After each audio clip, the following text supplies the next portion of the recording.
ಆತ್ಮೀಯ ವಿದ್ಯಾರ್ಥಿಗಳೇ, ತಮ್ಮೆಲ್ಲರಿಗೂ ಕೂಡ ನನ್ನದೇ ಆಗಿರತಕ್ಕಂಥ ಯೂಟ್ಯೂಬ್ ಚಾನಲ್ ಸ್ಟಡಿ ವಿತ್ ಪರಶುರಾಮ್ಗೆ ಸ್ವಾಗತವನ್ನು ಕೋರ್ತೀನಿ. ನಾನು ಪರಶುರಾಮ್. ನನ್ನ ಚಾನಲ್ನಲ್ಲಿ 7, 8, 9, 10ನೇ ತರಗತಿಯ ತೃತೀಯ ಭಾಷೆ ಹಿಂದಿಗೆ ಸಂಬಂಧಪಟ್ಟಂತೆ ವಿಡಿಯೋಗಳಿದ್ದಾವೆ ಮತ್ತು NTSC, NMMS ಅಲ್ಲದೆ ಎಲ್ಲ ಸಂಯುಕ್ತ ಸ್ಪರ್ಧಾತ್ಮಕ ಪರೀಕ್ಷೆಗಳಿಗೆ ಉಪಯುಕ್ತವಾಗಿರ್ತಕ್ಕಂಥ ಸಮಾಜ ವಿಜ್ಞಾನ ಮತ್ತು ವಿಜ್ಞಾನ ವಿಷಯದ ಪ್ರಮುಖ ಬಿಂದುಗಳ ಹಾಗೂ ಅಭ್ಯಾಸ ಪ್ರಶ್ನೆ ಅಂದರೆ ಅತಿ ಮುಖ್ಯ ಆಗಿರ್ತಕ್ಕಂಥ ಪ್ರಶ್ನೆಗಳ ವಿಡಿಯೋಗಳ ಸಹಿತ ಇದ್ದಾವೆ. ಈ ದಿನ ನಾವು NMMS ಮತ್ತು NTSC ಪರೀಕ್ಷಾ ಸಿದ್ಧತೆಯ ಸರಣಿ ಮಾಲಿಕೆಗಳಲ್ಲಿದ್ದೀವಿ. ಇದು ಇತ್ತು 2ನೇ ಪತ್ರಿಕೆಯಲ್ಲಿರ್ತಕ್ಕಂಥ ಸ್ಕೂಲಾಸ್ಟಿಕ್ ಆಪ್ಟಿಟ್ಯೂಡ್ ಟೆಸ್ಟ್ ನಲ್ಲಿ ವಿಜ್ಞಾನ ವಿಷಯದ 6ನೇ ಭಾಗದ ಒಂದು ನೋಟ್ಸ್ ಪ್ರಮುಖ ಅಂಶಗಳ ಒಂದು ವಿಡಿಯೋ. ಇದಕ್ಕಿಂತ ಮುಂಚೆ 5 ಭಾಗಗಳ ವಿಡಿಯೋಗಳನ್ನು ತಪ್ಪದೆ ನೋಡಿ. ಅಷ್ಟೇ ಅಲ್ಲದೆ ಸಮಾಜ ವಿಜ್ಞಾನ ವಿಷಯದಲ್ಲಿನ ಕೂಡ ಒಂದು ಮುಖ್ಯ ಅಂಶಗಳಾಗಿರಬಹುದು ಮತ್ತು ಅಭ್ಯಾಸ ಪ್ರಶ್ನೆಗಳ ವಿಡಿಯೋಗಳಿದ್ದಾವೆ, ಅವುಗಳನ್ನು ಸಹಿತ ತಾವುಗಳನ್ನು ನೋಡಿ ನಿಮ್ಮ ಪರೀಕ್ಷೆಗಳಲ್ಲಿ ಯಶಸ್ಸನ್ನು ಹೊಂದುತ್ತೀರಿ ಅಂತಕ್ಕಂಥ ಒಂದು ಆಸೆ ನನ್ನದಾಗಿದೆ. ನಿಜಕ್ಕೂ ಕೂಡ ಕರ್ನಾಟಕ ರಾಜ್ಯ ಪಠ್ಯಪುಸ್ತಕದಲ್ಲಿನ ಒಂದು ಪ್ರಮುಖ ಬಿಂದುಗಳನ್ನೇ ಇಲ್ಲಿ ನಾವು ನಿಮಗೆ ತಂದಿದ್ದೀವಿ. ಇವುಗಳೇ ಎಲ್ಲ ಒಂದು ಪರೀಕ್ಷೆಗಳಿಗೆ ಒಂದು ಬುನಾದಿಯಾಗಿ ಇದ್ದಾವೆ. ಹಾಗಾದರೆ ಶುರು ಮಾಡುವ ಈ ದಿನದ ಒಂದು ವಿಡಿಯೋ. ಕೀಲುಗಳು ಅಥವಾ ಸಂಧಿಗಳು ಅಂತ ಬರುತ್ತೆ. ಈ ಕೀಲುಗಳು ಅಥವಾ ಸಂಧಿಗಳು ಎಲ್ಲಿರ್ತಾವಪ್ಪ ಅಂದ್ರೆ ಅದು ಮೊಣಕೈಯಲ್ಲಾಗಿರ್ಬೋದು, ಭುಜ ಆಗಿರ್ಬೋದು ಮತ್ತು ಕುತ್ತಿಗೆ. ಈ 3 ಜಾಗಗಳಲ್ಲಿ ಕಂಡು ಬರ್ತಕ್ಕಂಥವುಗಳಿಗೆ ನಾವು ಕೀಲುಗಳು ಅಥವಾ ಸಂಧಿಗಳು ಅಂತ ಕರಿತೀವಿ. ಮತ್ತು ನಮ್ಮ ಕುತ್ತಿಗೆ ಎಲ್ಲಿ ತಲೆಯನ್ನು ಸೇರ್ತದಲ್ಲ ಆ ಭಾಗಕ್ಕೆ ನಾವು ತಿರುಗಾಣಿ ಕೀಲು ಅಂತ ಕರಿತೀವಿ. ಕುತ್ತಿಗೆ ಮತ್ತು ತಲೆಯನ್ನು ಸೇರ್ತಕ್ಕಂಥ ಭಾಗವೇ ತಿರುಗಾಣಿ ಕೀಲು. ಯಾವ ಕೀಲುಗಳ ಬಳಿ ಮೂಳೆಗಳು ಚಲಿಸಲು ಸಾಧ್ಯವಿಲ್ಲವೋ ಅವನ್ನು ಸ್ಥಿರ ಕೀಲುಗಳು ಅಂತ ಕರಿತೀವಿ. ತಮಗೆ ಗೊತ್ತಿರ್ತಕ್ಕಂಥದ್ದು ಯಾವ ಕೀಲುಗಳ ಬಳಿಗಳು ಮೂಳೆಗಳು ಚಲಿಸಲು ಆಗೋದಿಲ್ಲ ಅವು ಸ್ಥಿರ ಕೀಲುಗಳು. ಆಮೇಲೆ ಯಾವ ಕೀಲುಗಳ ಬಳಿ ಮೂಳೆಗಳು ಚಲಿಸಲು ಸಾಧ್ಯವಾಗ್ತವೆ ಅದನ್ನ ಅಸ್ಥಿರ ಕೀಲುಗಳು ಅಂತ ಕರಿತೀವಿ. ಸ್ಥಿರ ಅಂದ್ರೆ ಒಂದೇ ಕಡೆ ನಿಲ್ತಕ್ಕಂಥದ್ದು. ನಮ್ಮ ದೇಹಕ್ಕೆ ಆಕಾರವನ್ನು ಕೊಡುವ ಎಲ್ಲಾ ಮೂಳೆಗಳ ಚೌಕಟ್ಟೆ ಅಸ್ಥಿ ಪಂಜರ. ಹಾಗಾದ್ರೆ ಅಸ್ಥಿ ಪಂಜರ ಅಂದ್ರೆ ಎಲುವಿನ ಹಂದರ ಅಂತ ಕರಿತೀವಿ ನಾವು ಗ್ರಾಮೀಣ ಭಾಷೆಯಲ್ಲಿ. ಏನಪ್ಪಾ ಅಂದ್ರೆ ನಮ್ಮ ದೇಹಕ್ಕೆ ನಿರ್ದಿಷ್ಟವಾದ ಆಕಾರವನ್ನ ಕೊಡ್ತಕ್ಕಂಥ ಎಲ್ಲಾ ಮೂಳೆಗಳ ಒಂದು ಚೌಕಟ್ಟು ಫ್ರೇಮ್ ಅನ್ನೇ ನಾವೇನಂತ ಕರಿತೀವಿ, ಅಸ್ಥಿ ಪಂಜರ ಅಂತ ಕರಿತೀವಿ. ಇನ್ನು ಮೂಳೆಗಳ ಆಕಾರದ ಬಗ್ಗೆ ತಿಳಿಯಲು ಎಕ್ಸ್ರೇ ಸಹಾಯ ಮಾಡುತ್ತವೆ. ನಾವೇನಾದ್ರೂ ಕೈ ಕಾಲುಗಳಾಗಿರ್ಬೋದು, ನಮ್ಮ ದೇಹದ ಒಳಭಾಗಗಳಲ್ಲಿ ಪೆಟ್ಟಾಗಿರ್ಬೋದು, ವಿಶೇಷವಾಗಿ ಮೂಳೆ ಮತ್ತು ಎಲುಬುಗಳಿಗಾಯ್ತಂದ್ರೆ ಅದನ್ನ ನಿರ್ದಿಷ್ಟವಾಗಿ ವೈದ್ಯರು ಏನ್ ಮಾಡ್ತಾರಪ್ಪ ಅಂದ್ರೆ ಎಕ್ಸ್ರೇ ಇದನ್ನ ಬಳಸಿ ಏನ್ ಮಾಡ್ತಾರೆ, ಆ ಮೂಳೆಗಳ ಒಂದು ಆಕಾರವನ್ನ ತಿಳಿದು ಪತ್ತೆಯನ್ನ ಹಚ್ತಾರೆ. ಅಂದ್ರೆ ಮೂಳೆಗಳ ಆಕಾರವನ್ನ ತಿಳಿಲಿಕ್ಕೆ ನಮ್ಗೆ ಏನಾಗತ್ತಪ್ಪ ಅಂದ್ರೆ ಎಕ್ಸ್ರೇ ಇದು ತುಂಬಾನೇ ಸಹಕಾರಿ ಆಗಿದೆ. ಹುಟ್ಟುವಾಗ ಮಾನವನ ಅಸ್ಥಿ ಪಂಜರದಲ್ಲಿರುವ ಮೂಳೆಗಳ ಸಂಖ್ಯೆ 305. ಯಾಕಂದ್ರೆ ಚಿಕ್ಕ ವಯಸ್ಸಿನಲ್ಲಿ ಈಗ ತಾನೇ ಜನ್ಮವನ್ನು ಕೊಟ್ಟಿರ್ತಕ್ಕಂಥ ಮಗುವಿನಲ್ಲಿ ಒಟ್ಟಾರೆ ಅಸ್ಥಿ ಪಂಜರದಲ್ಲಿರ್ತಕ್ಕಂಥ ಮೂಳೆಗಳ ಸಂಖ್ಯೆ ನಮಗೆ ಸಿಗತ್ತೆ 305. ಪ್ರೌಢ ಅವಸ್ಥೆಯಲ್ಲಿ ಮಾನವನ ಮೂಳೆಗಳ ಸಂಖ್ಯೆ 206. ಅದೇ ತರನಾಗಿ ವಯಸ್ಕ ವ್ಯವಸ್ಥೆಯಲ್ಲಿ ಆಗಿರ್ಬೋದು, ವಯಸ್ಕರಲ್ಲಿ ಮನುಷ್ಯನಲ್ಲಿ ಕಂಡು ಬರ್ತಕ್ಕಂಥ ಅಸ್ಥಿ ಪಂಜರದಲ್ಲಿರುವ ಮೂಳೆಗಳ ಸಂಖ್ಯೆ 206. ಎದೆಯ 2 ಕಡೆ 12 ಪಕ್ಕೆಲುಬುಗಳಿವೆ. ಸಾಮಾನ್ಯವಾಗಿ ಮನುಷ್ಯನ ದೇಹದ ಎದೆಯ 2 ಗೂಡುಗಳಲ್ಲಿರ್ತಕ್ಕಂಥ 2 ಬದಿಗಳಲ್ಲಿರ್ತಕ್ಕಂಥ ಒಟ್ಟು ಪಕ್ಕೆಲುಬುಗಳು ಎಷ್ಟಿದಾವಪ್ಪ ಅಂದ್ರೆ 12 ಪಕ್ಕೆಲುಬುಗಳನ್ನು ನಾವೇನ್ ಮಾಡ್ತೀವಿ, ಕಾಣ್ತೀವಿ. ಚಿಕ್ಕ ಮೂಳೆಗಳು ಕಶೇರು ಖಂಡಗಳಿಂದ ಆಗಿವೆ. ನಮ್ಮ ದೇಹದಲ್ಲಿ ಏನೆಲ್ಲ ಚಿಕ್ಕ ಮೂಳೆಗಳಿದಾವಲ್ಲ ಆ ಚಿಕ್ಕ ಮೂಳೆಗಳು ಯಾವುದರಿಂದ ಆಗಿದಾವಪ್ಪ ಅಂದ್ರೆ ಕಶೇರು ಖಂಡಗಳಿಂದ ಆಗಿದಾವೆ. ಹಾಗಾದರೆ ಮನುಷ್ಯನ ದೇಹದಲ್ಲಿರ್ತಕ್ಕಂಥ ಕಶೇರು ಖಂಡಗಳೆಷ್ಟಪ್ಪ ಅಂದ್ರೆ 33. ಈ 33 ಕಶೇರು ಖಂಡಗಳಿಂದ ಮನುಷ್ಯನ ದೇಹದಲ್ಲಿರ್ತಕ್ಕಂಥ ಬೆನ್ನು ಮೂಳೆ ರಚನೆಯನ್ನ ಹೊಂದಿದೆ. ತಲೆಬುರುಡೆ ಅಂತ ಬರುತ್ತೆ. ಇದು ದೇಹದ ಅತ್ಯಂತ ಪ್ರಮುಖವಾದ ಮೆದುಳನ್ನು ಸುತ್ತುವರೆದು ಸಂರಕ್ಷಿಸುತ್ತದೆ. ನಮ್ಮ ದೇಹದಲ್ಲಿರ್ತಕ್ಕಂಥ ಒಂದು ತಲೆಯ ಒಳಭಾಗದಲ್ಲಿರ್ತಕ್ಕಂಥ ಮಿದುಳನ್ನ ಏನ್ ಮಾಡ್ತದಪ್ಪ ಅಂದ್ರೆ ಇದೆಲ್ಲ ಕಡೆನೂ ಸುತ್ತುವರಿಸ್ತದ. ಆಮೇಲೆ ಸುತ್ತುವರೆದ ಅಷ್ಟೇ ಅಲ್ಲದೆ ಮೆದುಳನ್ನ ಸಂರಕ್ಷಣೆಯನ್ನ ಮಾಡ್ತಕ್ಕಂಥ ನಮ್ಮ ದೇಹದ ಭಾಗವನ್ನು ನಾವೇನಂತ ಕರಿತೀವಿ, ತಲೆಬುರುಡೆ ಅಂತ ಹೇಳ್ತೀವಿ. ಇಲ್ಲಿ ಮೃದ್ವಸ್ಥಿ ಅಂತ ಒಂದು ಬರುತ್ತೆ. ಏನಪ್ಪ ಮೃದ್ವಸ್ಥಿ ಅಂದ್ರೆ ಮೂಳೆಗಳಷ್ಟು ಗಟ್ಟಿಯಲ್ಲದ ಮತ್ತು ಬಾಗಿಸಲು ಸಾಧ್ಯವಾಗುವ ಅಸ್ಥಿ ಪಂಜರದ ಕೆಲವು ಹೆಚ್ಚುವರಿ ಮೂಳೆ ಭಾಗಗಳನ್ನ ಮೃದ್ವಸ್ಥಿ ಅಂತ ಕರಿತೀವಿ. ಇವು ಮೂಳೆಗಳಷ್ಟು ಗಟ್ಟಿ ಇರೋದಿಲ್ಲ, ಆದ್ರೆ ನಾವು ಹೇಗೆ ಬಾಗಿಸ್ತೇವಲ್ಲ ಹಾಗೇನಾಗ್ತಾವಪ್ಪ ಅಂತಂದ್ರೆ ಇವು ಬಾಗ್ತಾವೆ. ಅಸ್ಥಿ ಪಂಜರದ ಹೆಚ್ಚುವರಿಯಾಗಿರ್ತಕ್ಕಂಥ ಎಕ್ಸ್ಟ್ರಾ ಪಾರ್ಟ್ಸ್ ಗಳನ್ನ ನಾವೇನಂತ ಕರಿತೀವಿ, ಮೃದ್ವಸ್ಥಿ. ಮೃದು ಅಸ್ಥಿ ಅಂತಂದ್ರೆ ಹೆಸರೇ ಸೂಚಿಸಿದಂಗೆ ಮೃದುವಾದ ಒಂದು ಮೂಳೆಗಳು, ಮೃದುವಾದ ಎಲುಬುಗಳು ಅಂತ ಕರಿತೀವಿ. ಇನ್ನು ಸ್ನಾಯುಗಳು ಉಬ್ಬಲು ಪ್ರಮುಖವಾಗಿರ್ತಕ್ಕಂಥ ಕಾರಣ ಅದರಲ್ಲಿರ್ತಕ್ಕಂಥ ಸಂಕೋಚನ ಕ್ರಿಯೆ. ಸೊ ಈ ಸಂಕೋಚನ ಕ್ರಿಯೆಯಿಂದನೇ ಏನಾಗ್ತವಪ್ಪ ಅಂದ್ರೆ ಸ್ನಾಯುಗಳು ಮಸಲ್ಸ್ ಏನಾಗ್ತವೆ, ಉಬ್ಲಿಕ್ಕೆ ಮುಖ್ಯವಾಗಿರ್ತಕ್ಕಂಥ ಒಂದು ಕಾರಣ ಅಂತ ಹೇಳ್ತೀವಿ. ಸ್ನಾಯುವಿನ ಪುನರಾವರ್ತಿತ ವಿಕಸನ ಮತ್ತು ಸಂಕೋಚನದಿಂದ ಎರೆಹುಳು ಮಣ್ಣಿನ ಮೇಲೆ ಚಲಿಸುತ್ತದೆ. ಇಲ್ಲಿ ಕೇಳ್ತಾರೆ ನಿಮ್ಗೆ ಎರೆಹುಳು ಹೇಗೆ ಚಲಿಸ್ತದೆ. ಎರೆಹುಳು ಹೇಗೆ ಚಲಿಸ್ತದಪ್ಪ ಅಂದ್ರೆ ಅದರಲ್ಲಿರ್ತಕ್ಕಂಥ ಸ್ನಾಯುಗಳ ಪುನರಾವರ್ತಿತ ವಿಕಸನ ಮತ್ತು ಸಂಕೋಚನ ಈ ಕ್ರಿಯೆಯಿಂದ ಎರೆಹುಳು ಏನ್ ಮಾಡ್ತದಪ್ಪ ಅಂದ್ರೆ ಮಣ್ಣಿನ ಮೇಲೆ ಚಲನೆಯನ್ನ ಮಾಡ್ತದೆ.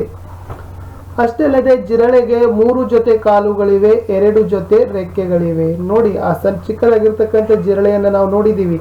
ಆದ್ರೆ ಆ ಜಿರಳೆಗೆ ಇರ್ತಕ್ಕಂಥ ಒಟ್ಟು ಎಷ್ಟು ಜೊತೆ ಕಾಲುಗಳಿದಾವಪ್ಪ ಅಂದ್ರೆ 3 ಜೊತೆ ಅಂದ್ರೆ 6 ಕಾಲುಗಳಿದಾವೆ. ಆಮೇಲೆ 2 ಜೊತೆ ಅಂದ್ರೆ ಒಟ್ಟಾರೆ 4 ರೆಕ್ಕೆಗಳನ್ನ ನಾವು ಏನ್ ಮಾಡ್ತೀವಿ, ಜಿರಳೆಯ ದೇಹದಲ್ಲಿ ನಾವು ಕಾಣ್ತೀವಿ.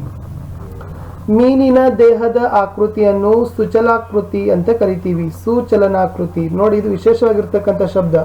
ಮೀನು ದೋಣಿ ಆಕಾರದ ದೇಹವನ್ನು ಹೊಂದಿದೆ ಅಂತ ನಾವೆಲ್ಲ ಗೊತ್ತು. ಆದ್ರೆ ಮೀನಿನ ದೇಹದ ಆಕೃತಿಯನ್ನು ನಾವೇನಂತ ಕರಿತೀವಿ, ಸುಚಲನಾಕೃತಿ ಅಂತ ಕರಿತೀವಿ. ಸೊ ಮೀನಿನ ಇದು ದೇಹದ ಒಂದು ಆಕೃತಿ. ಇನ್ನು ಮೀನುಗಳು ಈಜುವಾಗ ದೇಹದ ಸಮತೋಲನ ಮತ್ತು ದಿಕ್ಕನ್ನು ಕಾಪಾಡಲು ಮುಖ್ಯವಾಗಿ ಈಜು ರೆಕ್ಕೆಗಳು ಏನ್ ಮಾಡ್ತಾವಪ್ಪ ಅಂದ್ರೆ ಸಹಕರಿಸ್ತವೆ. ಸೊ ನೀರಿನಲ್ಲಿ ಈಜ್ಲಿಕ್ಕೆ ತನ್ನದೇ ಆಗಿರ್ತಕ್ಕಂಥ ದೇಹದ ಭಾರವನ್ನ ಸಮವನ್ನಾಗಿ ಮಾಡ್ಲಿಕ್ಕಾಗಿರ್ಬಹುದು ಮತ್ತು ಅವುಗಳ ದಿಕ್ಕನ್ನ ಕಾಪಾಡ್ಲಿಕ್ಕೆ ಏನ್ ಮಾಡ್ತಾವಪ್ಪ ಅಂದ್ರ ಈ ಮೀನುಗಳಲ್ಲಿರ್ತಕ್ಕಂಥ ಈಜು ರೆಕ್ಕೆಗಳು ಅವುಗಳಿಗೆ ಏನ್ ಮಾಡ್ತಾವ, ಸಹಕಾರಿಯನ್ನ ಮಾಡ್ತವೆ. ಇಲ್ಲಿ ಒಂದು ಪುಸ್ತಕ ಬರುತ್ತೆ, ಪ್ರಾಣಿಗಳ ನಡಿಗೆ, ಗೇಟ್ ಆಫ್ ಅನಿಮಲ್ಸ್ ಅಂತ ಕರೀತಾರೆ. ಈ ಗೇಟ್ ಆಫ್ ಅನಿಮಲ್ಸ್ ಅಂತಕ್ಕಂಥ ಅಂದ್ರೆ ಪ್ರಾಣಿಗಳ ನಡಿಗೆ ಅಂತಕ್ಕಂಥ ಪ್ರಸಿದ್ಧ ಪುಸ್ತಕವನ್ನು ಬರೆದಿರ್ತಕ್ಕಂಥವ್ರು ಯಾರಪ್ಪ ಅಂತಂದ್ರೆ ಅರಿಸ್ಟಾಟಲ್, ಪ್ರಾಚೀನ ತತ್ವಜ್ಞಾನಿ ಅಂತ ನಾವು ಹೇಳ್ತೀವಿ. ಅಂತಾರಾಷ್ಟ್ರೀಯ ಯೋಗ ದಿನ ಆಚರಣೆ ಮಾಡುವುದು ಜೂನ್ 21. ಸೊ ಇಂಟರ್ನ್ಯಾಷನಲ್ ಯೋಗ ಡೇ ಅಂತ ನಾವೇನ್ ಸೆಲೆಬ್ರೇಷನ್ ಮಾಡ್ತೀವಲ್ಲ, ಅಂತಾರಾಷ್ಟ್ರೀಯ ಜಗತ್ತಿನ ಎಲ್ಲ ಕಡೆಗೂ ಕೂಡ ಯೋಗ ದಿನ ಆಚರಣೆ ಮಾಡ್ತಕ್ಕಂಥದ್ದು ಜೂನ್ 21 ಅಂತ ಕರಿತೀವಿ. ಮೂಳೆಗಳ ಬಲಹೀನದಿಂದ ಅವುಗಳ ಒಂದು ಅಶಕ್ತತೆಯಿಂದ ಒಂದು ರೋಗ ಬರುತ್ತೆ. ಅದೇ ರೋಗ ಯಾವತ್ತಪ್ಪ ಅಂತಂದ್ರ ಆಸ್ಟಿಯೋಪೋರೋಸಿಸ್ ಅಂತಕ್ಕಂಥದ್ದು. ಈ ಆಸ್ಟಿಯೋಪೋರೋಸಿಸ್ ರೋಗ ಮೂಳೆಗಳ ಬಲಹೀನದಿಂದ ಬರ್ತದ.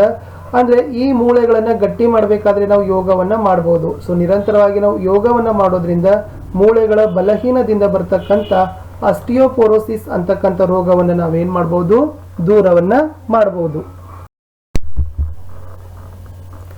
ಇನ್ನು ಮುಂದೆ ಬರ್ತಕ್ಕಂಥದ್ದು ಏನಪ್ಪಾ ಅಂತಂದ್ರೆ ಮೂಳೆಗಳು ಚಲಿಸುವುದು. ಸೊ ಸ್ನಾಯುಗಳ ಸಂಕೋಚನ ಮತ್ತು ವಿಕಸನ ಕ್ರಿಯೆಯಿಂದ ನಮ್ಮ ದೇಹದಲ್ಲಿರ್ತಕ್ಕಂಥ ಮೂಳೆಗಳು ಏನ್ ಮಾಡ್ತಾವಪ್ಪ ಅಂದ್ರೆ ಚಲನೆಯನ್ನ ಹೊಂದುತ್ತವೆ, ಸ್ನಾಯುಗಳ ಸಂಕೋಚನ ಮತ್ತು ವಿಕಸನದಿಂದ. ಬಸವನ ಹುಳು ಚಲಿಸುವುದು ಸ್ನಾಯುಯುತ ಪಾದದ ಸಹಾಯದಿಂದ. ಈ ಬಸವನ ಹುಳು ಅಂತ ಏನ್ ಕರಿತೀವಲ್ಲ, ಈ ಬಸವನ ಹುಳು ಇದು ಚಲನೆ ಮಾಡ್ಲಿಕ್ಕೆ ಸಹಾಯಕವನ್ನ ಮಾಡ್ತಕ್ಕಂಥದ್ದು ಅದರಲ್ಲಿರ್ತಕ್ಕಂಥ ಸ್ನಾಯುಯುತವನ್ನ ಹೊಂದಿರತಕ್ಕಂಥ ಪಾದದ ಒಂದು ಕಾಲುಗಳ ಸಹಾಯದಿಂದ. ಹೊಂದಾಣಿಕೆ ಅಂತ ಒಂದು ಶಬ್ದ ಬರುತ್ತೆ, ಅಡಾಪ್ಟೇಷನ್ ಅಂತ ಕರಿತೀವಿ.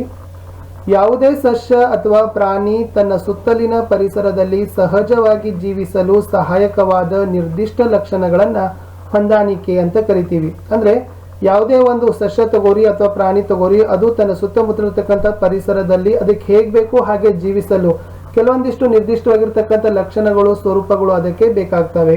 ಸೊ ಇದನ್ನೇ ಏನಂತ ಕರೀತಾರಪ್ಪ ಅಂದ್ರೆ ಹೊಂದಾಣಿಕೆ ಅಂತ ಕರೀತಾರೆ.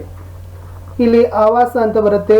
ಜೀವಿಗಳು ವಾಸವನ್ನ ಮಾಡ್ತಕ್ಕಂಥ ಸ್ಥಳಕ್ಕೆ ಆವಾಸ ಅಂತ ಕರೀತಾರೆ. ಜೀವಿಗಳು ಏನು ವಾಸವಾಗ್ತಾವಲ್ಲ ಆ ವಾಸಿಸ್ತಕ್ಕಂಥ ಸ್ಥಳಕ್ಕೆ ಆವಾಸ ಅಂತ ಕರೀತಾರೆ. ಈ ಆವಾಸದಲ್ಲಿನೂ ಕೂಡ ಮುಖ್ಯವಾಗಿ ನಾವು 2 ವಿಧಗಳನ್ನು ನೋಡ್ತೀವಿ. ಒಂದು ಭೂ ಆವಾಸ, ಇನ್ನೊಂದು ಜಲ ಆವಾಸ. ಇಲ್ಲಿ ಭೂ ಆವಾಸ ಅಂದ್ರೆ ಹೆಸರೇ ಸೂಚಿಸ್ತಕ್ಕಂತೆ ಭೂ ಅಂದ್ರೆ ಭೂಮಿ. ಸೊ ಭೂಮಿ ಮೇಲೆ ವಾಸ ಮಾಡ್ತಕ್ಕಂಥ ಸಸ್ಯ ಮತ್ತು ಪ್ರಾಣಿಗಳೇ ಭೂ ಆವಾಸಗಳು. ಇದಕ್ಕೆ ಉದಾಹರಣೆಗಳನ್ನ ಕೊಡಬಹುದಾದ್ರೆ ನಾವು ಅರಣ್ಯ ಕೊಡಬಹುದು, ಹುಲ್ಲುಗಾವಲು ಕೊಡಬಹುದು, ಮರುಭೂಮಿ ಕೊಡಬಹುದು, ಕಡಲ ತೀರ, ಆಮೇಲೆ ಪರ್ವತ ಪ್ರದೇಶಗಳು. ಒಟ್ಟಾರೆಯಾಗಿ ಭೂಮಿ ಮೇಲೆ ಇರ್ತಕ್ಕಂಥ ಸಸ್ಯ ಮತ್ತು ಪ್ರಾಣಿಗಳನ್ನ ಎಲ್ಲ ಸಮಸ್ತವಾಗಿ ನಾವೇನಂತ ಕರಿತೀವಪ್ಪ ಅಂತಂದ್ರೆ ಭೂ ಆವಾಸ ಅಂತ ಕರಿತೀವಿ. ಅದೇ ತರನಾಗಿ ಜಲ ಆವಾಸ ಅಂತ ಒಂದು ಬರುತ್ತೆ. ಸೊ ಜಲ ಅಂದ್ರೆ ನೀರು. ಸೊ ನೀರಿನಲ್ಲಿ ವಾಸಿಸ್ತಕ್ಕಂಥ ಸಸ್ಯ ಮತ್ತು ಪ್ರಾಣಿ ಸಂಪತ್ತನ್ನ, ಪ್ರಾಣಿಗಳ ಸಂಕುಲನವನ್ನ ನಾವೇನಂತ ಕರಿತೀವಿ, ಜಲ ಆವಾಸ ಅಂತ ಕರಿತೀವಿ. ಸೊ ನೀರಿನಲ್ಲಿ ವಾಸಿಸ್ತಕ್ಕಂಥ ಸಸ್ಯ ಮತ್ತು ಪ್ರಾಣಿಗಳು. ಸೊ ಇದು ಭೂ ಅಂತ ಇದೆ, ಇದು ಜಲ ಅಂತ ಮಾಡ್ಕೊಡ್ರಿ. ಆಮೇಲೆ ಇಲ್ಲಿ ಜಲ ಆವಾಸಕ್ಕೆ ಉದಾಹರಣೆಗಳನ್ನು ಕೊಡ್ಬೋದಾದ್ರೆ ನಾವು ಸರೋವರ ಕೊಡ್ಬೋದು, ನದಿ ಕೊಡ್ಬೋದು, ಆಮೇಲೆ ಸಾಗರಗಳು. ಒಗ್ಗಿಕೊಳ್ಳುವಿಕೆ ಅಂತಕ್ಕಂಥ ಒಂದು ಶಬ್ದ ಬರುತ್ತೆ. ಒಗ್ಗಿಕೊಳ್ಳುವಿಕೆ ಅಂದ್ರೆ ಹೆಸರೇ ಸೂಚಿಸ್ತಕ್ಕಂತೆ ಒಗ್ಗಿಕೊಳ್ಳೋದು, ಹೊಂದಾಣಿಕೆ ಮಾಡ್ಕೊಳ್ಳೋದು. ಯಾವುದೇ ಜೀವಿಯ ದೇಹದಲ್ಲಿ ಆಗುವ ಅಲ್ಪಾವಧಿಯ ಸಣ್ಣ ಬದಲಾವಣೆಗಳಿಗೆ ಒಗ್ಗಿಕೊಳ್ಳುವಿಕೆ ಅಂತ ಕರಿತೀವಿ. ಯಾವುದಾದ್ರೂ ಒಂದು ಜೀವಿಯನ್ನ ತಗೋರಿ, ಅದರ ದೇಹದಲ್ಲಿ ಅಗತ್ಯತೆಗೆ ತಕ್ಕಂತೆ ಸ್ವಲ್ಪ ಮಟ್ಟಿಗೆ ಏನ್ ಮಾಡ್ತದಪ್ಪ ಅಂದ್ರೆ ಬದಲಾವಣೆಯನ್ನ ಮಾಡ್ಕೊಳ್ತದ. ಅಲ್ಪಾವಧಿ ಅಂದ್ರೆ ಕಡಿಮೆ ಅವಧಿಗೆ ಸಂಬಂಧಪಟ್ಟಂತೆ ಆಗ್ತಕ್ಕಂಥ ಚಿಕ್ಕ ಚಿಕ್ಕ ಬದಲಾವಣೆಗಳಿಗೆ ನಾವೇನಂತ ಕರಿತೀವಿ? ಒಗ್ಗಿಕೊಳ್ಳುವಿಕೆ ಅಂತ ಕರಿತೀವಿ. ಇನ್ನು ಜೈವಿಕ ಘಟಕಗಳು ಅಂತ ಬರುತ್ತೆ. ಒಂದು ಆವಾಸದಲ್ಲಿರುವ ಜೀವಿಗಳಾದ ಸಸ್ಯ ಮತ್ತು ಪ್ರಾಣಿಗಳು. ಸೊ ಜೈವಿಕ ಘಟಕಗಳು ಅಂದ್ರೆ ಸಜೀವಿಗಳು, ಹೆಸರೇ ಸೂಚಿಸ್ತಕ್ಕಂತೆ ಜೀವ ಇರತಕ್ಕಂಥ ಘಟಕಗಳೇ ಜೈವಿಕ ಘಟಕಗಳು. ಹಾಗಾದ್ರೆ ಅವು ಯಾವ ಇರ್ಬೋದು? ಸಸ್ಯ ಮತ್ತು ಪ್ರಾಣಿಗಳು, ಹೌದಲ್ಲ? ಅದೇ ತಾನೇ ಅಜೈವಿಕ ಅಂದ್ರೆ ಜೀವ ಇರ್ಲಾರ್ದು. ಜೀವ ಇರ್ಲಾರ್ದು ಅಂದ್ರೆ ನಿರ್ಜೀವಿಗಳು ಅಂತ ಕರಿತೀವಿ. ಉದಾಹರಣೆಗಾಗಿ ನಾವು ಕಲ್ಲು ಬಂಡೆಗಳು ತಗೋಬಹುದು, ಮಣ್ಣು ತಗೋಬಹುದು, ಗಾಳಿ, ನೀರು, ಇವೆಲ್ಲವುಗಳು ಕೂಡ ಅಜೈವಿಕ ಘಟಕಗಳಿಗೆ ಒಂದು ಉದಾಹರಣೆಗಳು ಆಗಿದಾವೆ. ಇನ್ನ ಮೀನುಗಳು ಉಸಿರಾಟ ಮಾಡಲಿಕ್ಕೆ ಸಹಾಯಕವಾಗ್ತಕ್ಕಂಥ ಅದರ ಅಂಗ ಕಿವಿರು. ಸೊ ಬಹಳಷ್ಟು ಒಂದು ಸಂಯುಕ್ತ ಸ್ಪರ್ಧಾತ್ಮಕ ಪರೀಕ್ಷೆಗಳಿಗೆ ಕೇಳ್ತಾರೆ, ಮೀನಿನ ಉಸಿರಾಟದ ಭಾಗ ಯಾವುದು? ಸೊ ಮೀನುಗಳ ಉಸಿರಾಟದ ಭಾಗ ಏನಪ್ಪಾ ಅಂತಂದ್ರೆ ಕಿವಿರು ಅಂತ ಕರೀತಾರೆ. ಇಲ್ಲಿ ಒಂದು ಅಪವಾದ ಇದೆ, ಅದನ್ನು ಹೊರತಾಗಿದೆ. ಡಾಲ್ಫಿನ್ ಮತ್ತು ತಿಮಿಂಗಲ ಅಂತಕ್ಕಂಥ ಮೀನುಗಳಲ್ಲಿ ಕಿವಿರಗಳು ಕಂಡು ಬರೋದಿಲ್ಲ. ಡಾಲ್ಫಿನ್ ಮತ್ತು ತಿಮಿಂಗಲಗಳಲ್ಲಿ ಕಿವಿರಗಳು ಇರೋದಿಲ್ಲ. ಹಾಗಾದ್ರೆ ಇವು ಯಾವುದರ ಮೂಲಕ ಉಸಿರಾಡ್ತಾವಪ್ಪ ಅಂದ್ರೆ ಮೂಗಿನ ಹೊಳ್ಳೆಗಳು ಅಥವಾ ಅದನ್ನ ಊದು ರಂಧ್ರಗಳು ಅಂತ ಕರೀತಾರೆ. ಸೊ ಮೀನಿನಲ್ಲಿರ್ತಕ್ಕಂಥ ಮೂಗಿನ ಹೊಳ್ಳೆಗಳ ಮೂಲಕ ಅಥವಾ ಊದು ರಂಧ್ರಗಳ ಮೂಲಕ ಡಾಲ್ಫಿನ್ ಮತ್ತು ತಿಮಿಂಗಲ ಮೀನುಗಳು ಏನ್ ಮಾಡ್ತಾವಪ್ಪ ಅಂದ್ರೆ ಉಸಿರಾಟವನ್ನ ಮಾಡ್ತಾವೆ. ಪ್ರಚೋದನೆಗಳಂತಕ್ಕಂಥ ಒಂದು ಶಬ್ದ ಬರುತ್ತೆ. ಪ್ರಚೋದನೆಗಳಂದ್ರೆ ಏನಪ್ಪಾ ಅಂದ್ರ ನಾವು ಪ್ರತಿಕ್ರಿಯೆ ತೋರಿಸುವಂತೆ ಮಾಡುವ ನಮ್ಮ ಸುತ್ತಮುತ್ತಲಿನ ಬದಲಾವಣೆಗಳು. ಸೊ ಅವೇನಾಗ್ತಾವಪ್ಪ ಅಂತಂದ್ರೆ ನಮ್ಮಿಂದ ರಿಯಾಕ್ಟ್ ಅನ್ನು ಬಯಸ್ತಾವ. ಸೊ ಅವುಗಳಿಗೆ ಬದಲಾವಣೆಗಳಿಗೆ ಏನಂತ ಕರಿತೀವಿ? ಪ್ರಚೋದನೆಗಳು. ಇವು ನಮ್ಮಿಂದ ಏನ್ ಮಾಡ್ತಾವಪ್ಪ ಅಂದ್ರೆ ಪ್ರತಿಕ್ರಿಯೆಯನ್ನ ಅಪೇಕ್ಷೆಯನ್ನ ಮಾಡ್ತಕ್ಕಂಥ ಇದನ್ನೇ ನಾವು ಪ್ರಚೋದನೆಗಳು ಅಂತ ಕರಿತೀವಿ. ವಿದ್ಯಾರ್ಥಿಗಳೇ, ಇಷ್ಟಿತ್ತು ಈ ಭಾಗದಲ್ಲಿ ಒಂದು ವಿಡಿಯೋ. ಸೊ 6ನೇ ಭಾಗದ ವಿಡಿಯೋ ಇದಾಗಿದೆ. ಸೊ ತಮಗೆ ವಿಡಿಯೋ ಇಷ್ಟ ಆದ್ರೆ ಲೈಕ್ ಮಾಡಬಹುದು, ಶೇರ್ ಮಾಡಲು ಮರೆಯದಿರಿ.